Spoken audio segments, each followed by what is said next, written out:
بسم اللہ الرحمن الرحیم۔ السلام علیکم ویورز، آپ کا میزبان انجینئر ڈاکٹر ساجد اقبال آپ کی خدمت میں حاضر ہے۔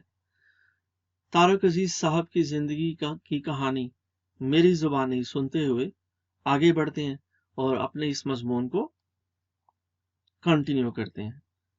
میں جو ریڈیو کا ایک پسا ہوا آرٹسٹ تھا، ٹیلی ویژن میں کبھی اس کونے میں کبھی اس کونے میں چپ چاپ پڑا رہتا۔ اسلم صاحب آ گئے تو بھاگ کر پرے چلا گیا، فضل آ گئے تو ان سے چھپ گیا۔ یہ لوگ ایک ہفتہ تو مجھے دیکھتے رہے۔ ایک دن اسلم صاحب نے مجھے بلایا اور کہا، طارق، تمہیں دیکھ کر ہمیشہ یہ احساس ہوتا ہے کہ جیسے تم کہہ رہے ہو کہ آج آ گیا ہوں، معاف کر دیں، کل نہیں آؤں گا۔ تم تو ملتے جلتے کیوں نہیں، باتیں کیوں نہیں کرتے؟ میں نے کہا، سر آپ لوگ افسران ہیں اور میں جس ادارے سے آیا ہوں وہاں سب سے پہلے عزت نفس کو مارا جاتا ہے، اس لیے میں آپ سے بھی دور رہتا ہوں کہ ٹھیک ہے، نوکری میری لگ گئی ہے۔ کہنے لگے، نہیں، ٹیلی ویژن میں ہم سب تم سے چھوٹے ہیں، تم ہمارے پرنس ہو، لاہور میں تم نے ہماری شان بنانی ہے، تم نے اسکرین سے بات کرنی ہے تو ہم نے پہچانے جانا ہے کہ ہم کون ہیں۔ اگر تم چوروں کی طرح ڈرے سہمے کتراتے رہے تو یہ بتاؤ، کل کسی بڑے آدمی سے انٹرویو کرنا پڑ گیا تو تم اس سے کیا بات کر سکو گے؟ تم ہماری آنکھوں میں آنکھیں ڈال کر بات نہیں کر سکتے تو اس کی آنکھوں میں آنکھیں ڈال کر کیسے بات کر سکو گے؟ یاد رہے کہ یہ ایوب خاں کا دور تھا، مارشل لا کا دور تھا۔ بوائے، اگر تمہیں پریزیڈنٹ سے بات کرنی پڑ گئی تو پھر تو تم کر چکے۔ اسلم صاحب کے اس لیکچر کے بعد میں ایک بدلا ہوا طارق عزیز تھا۔ میں نے ان کے درمیان بیٹھ کر بلیک کافی پینا شروع کی اور پھر میں ان سے اختلافات کرتا تھا، ان کی باتیں سنتا تھا، ان سے روشنی لیتا تھا، جو چھوٹی موٹی عقل تھی اسے استعمال کرتا تھا، اور وہ میری بات سنتے تھے، حوصلہ افزائی کرتے تھے، غلط بات پر کہتے تھے، نہیں یہ بات ٹھیک نہیں، تمہاری ابھی تک ریڈیو کی سوچ ہے، ٹیلی ویژن ویژول ہے، اس میں یہ چاہیے وہ چاہیے۔ نتیجہ یہ ہے کہ آن ایئر آ گئے۔ یوں میں پاکستان کا پہلا میل اناؤنسر اور نیوز کاسٹر بنا۔ کچھ دنوں کے بعد مجھے ڈرامہ کرنا پڑا، پھر میں پروڈکشن میں بھی آ گیا، فضل کمال کا اسسٹنٹ ہو گیا، اسسٹنٹ پروڈیوسر سے پھر باقاعدہ پروڈیوسر ہو گیا۔ پھر یہ تھا کہ میں ٹیلی ویژن کا بادشاہ تھا، اور جتنے ایریا میں یہ لہریں جاتی تھیں وہاں کا میں ڈیئرسٹ بیبی تھا۔ اور یہ سب کچھ اسی 3 ماہ کے پائلٹ دور میں ہو گیا۔ آن ایئر جانے کا پہلا تجربہ بتاتا ہوں، ایکسائٹمنٹ تھی، لیکن چونکہ میں 2 مہینے پہلے آ گیا تھا اور دن رات سارے معاملات میں ساتھ رہا، اس لیے اعتماد سے پر تھا۔ تربیت کے پہلے 2 ماہ میں نے سیکھنے کے ساتھ ساتھ تربیت دی بھی تھی۔ میرے ساتھ فرانس سے آئی ہوئی ایک پاکستانی لڑکی تھی، اس کی پرورش فرانس میں ہوئی تھی۔ اس سے زیادہ حسین لڑکی پاکستان ٹیلی ویژن کو آج تک نصیب نہیں ہوئی۔ میری ڈیوٹی لگائی گئی کہ میں اسے بھی اناؤنسمنٹ کی ٹریننگ دوں۔ نام اس کا مجھے یاد نہیں۔ میں 1 مہینہ اس پر لگا رہا۔ وہ اپنی حرکات و سکنات، کیمرے سے گفتگو کرنے میں ہر طرح سے ٹھیک تھی، لیکن اس کا اردو کا تلفظ بری طرح فرانسیسی تھا۔ جس زبان میں اسے کام کرنا تھا وہ زبان اسے نہیں آ رہی تھی۔ اس لیے 1 مہینے کے بعد سب نے بڑے دکھ سے اسے بتایا کہ کاش وہ ہمارے ساتھ رہ سکتی۔ جب اسے ہٹایا گیا تو اس کی جگہ کنول نصیر آئی، اور یوں لڑکیوں میں کنول نصیر ٹیلی ویژن کی پہلی اناؤنسر بنی۔ جہاں تک ایکسائٹمنٹ کا تعلق ہے، ایک میچورڈ قسم کی ایکسائٹمنٹ تھی کہ آج ہم ٹیلی ویژن کا آغاز کر رہے ہیں۔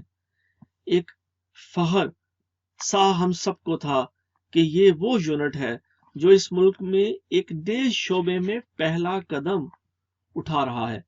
صدر کی تقریر میں بھی ہمیں تاریخ ساز کہا گیا۔ یہ لفظ جب پورے یونٹ کے لیے کہے گئے تو ظاہر ہے میں نے بھی اچھا جانا۔ دوسرے یہ کہ عزت بہت دی گئی۔ اسلم اظہر نے ہمیں زمین سے آسمان تک پہنچایا۔ ریڈیو کے مقابلے میں معاملہ بالکل الٹ تھا۔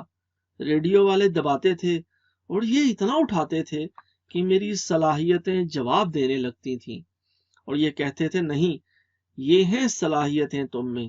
نتیجہ یہ کہ اعتماد اتنا آ گیا کہ میں مشکل سے مشکل صورتحال کو سنبھال لیتا تھا۔ ایسا ایک واقعہ آپ کو سناتا ہوں۔ ایک بار 50 منٹ کا ڈرامہ کاسٹ نے ٹیمپو تیز کر کے آدھے وقت میں ختم کر دیا۔ ظاہر ہے اس وقت ہر چیز لائیو ہوا کرتی تھی۔ 9 بجے خبریں تھیں۔ یہ کھیل فضل ڈائریکٹ کر رہے تھے۔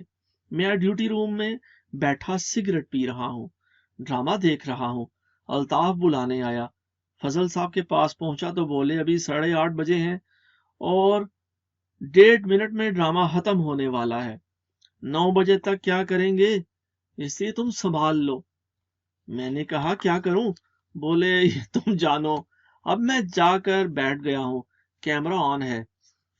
مجھ میں جو یہ عادت ہے نا شعر پڑھنے کی، بات کو شاعرانہ بنا لینے کی، ادھر ادھر سے کوئی حوالہ ڈھونڈ کر دھاگا سا پکڑ کر پروتے چلے آنا، یہ تربیت میری ان لوگوں نے کی ہوئی ہے۔ چنانچہ میں شروع ہو گیا۔ ناظرین، ابھی آپ نے ڈرامہ دیکھا، اس میں یہ جو کردار تھا، ویسے تو یہ کردار گلی گلی موڑ موڑ پر کہانیوں کی صورت میں موجود ہے، لیکن کاش کوئی اسے دیکھے۔ یہاں سے میں نے بات اٹھائی اور پھر میں 23 منٹ بول گیا، بغیر اسکرپٹ کے، بغیر تیاری کے۔ حتیٰ کہ سامنے سے مجھے وائنڈ اپ دیا گیا کہ اب 9 بجنے والے ہیں، اسے بند کرو۔ چنانچہ میں نے آخری فکرے کہے کہ جب آپ آئندہ ڈرامہ دیکھیں تو میری باتیں بھی سوچ لیجئے گا۔ ادھر سے نکل کر میں نے خبریں پکڑی اور پھر آ کر خبریں پڑھنے بیٹھ گیا، کیونکہ خبریں بھی میں ہی پڑھتا تھا، اناؤنسمنٹ بھی میں ہی کرتا تھا۔ چونکہ 9 بجے کی خبریں میری ہوتی تھیں، اس لیے ان کی اناؤنسمنٹ کنول نصیر کیا کرتی تھی، لیکن کنول کا مسئلہ محدود تھا، اس پر اس وقت مسلسل 22 منٹ بولنے کا اعتبار آپ نہیں کر سکتے تھے۔ یہ ہیں وہ تربیتیں اناؤنسرز کی جو آج ہمارے کام آتی ہیں۔ میں باہر نکلا تو اسلم اور فضل نے میرا ماتھا چوم لیا کہ تم آج کے ہیرو ہو۔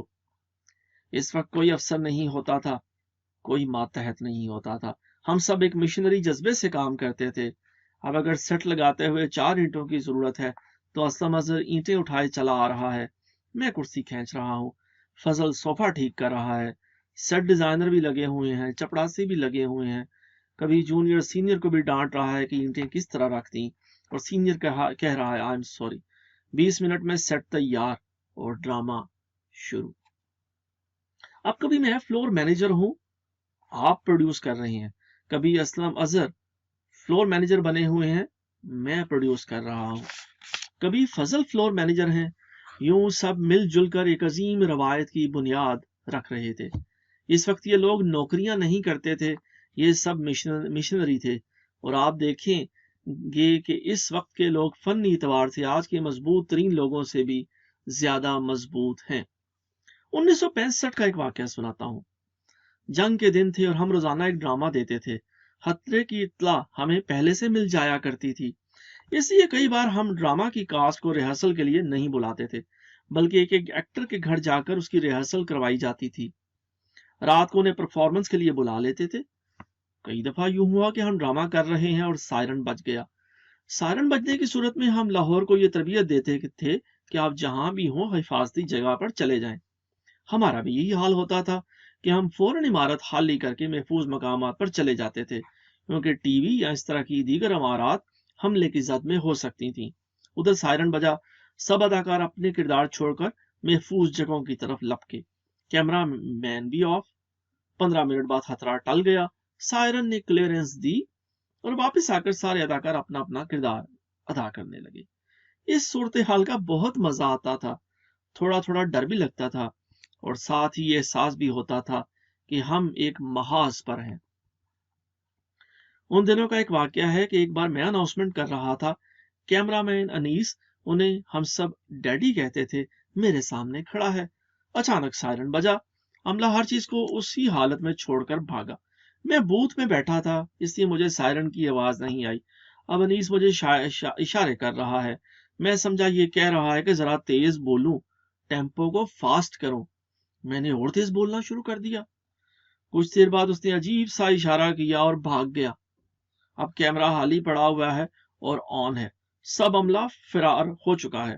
اب میں نے کہا، معزز ناظرین، ہم آپ کو اکثر ہدایات دیتے ہیں کہ سائرن بجنے پر ہوائی حملوں سے بچاؤ کے لیے حفاظتی مقامات پر چلے جایا کریں۔ میرے سارے ساتھی اس وقت بھاگ لیے ہیں اور لگتا ہے کہ وہ خود بھی ان باتوں پر عمل کر رہے ہیں۔ میں اب اکیلا بیٹھا ہوں۔ میرا خیال ہے مجھے بھی ان باتوں پر عمل کرنا چاہیے۔ یہ کہہ کر میں بھی اٹھا اور بھاگ کھڑا ہوا۔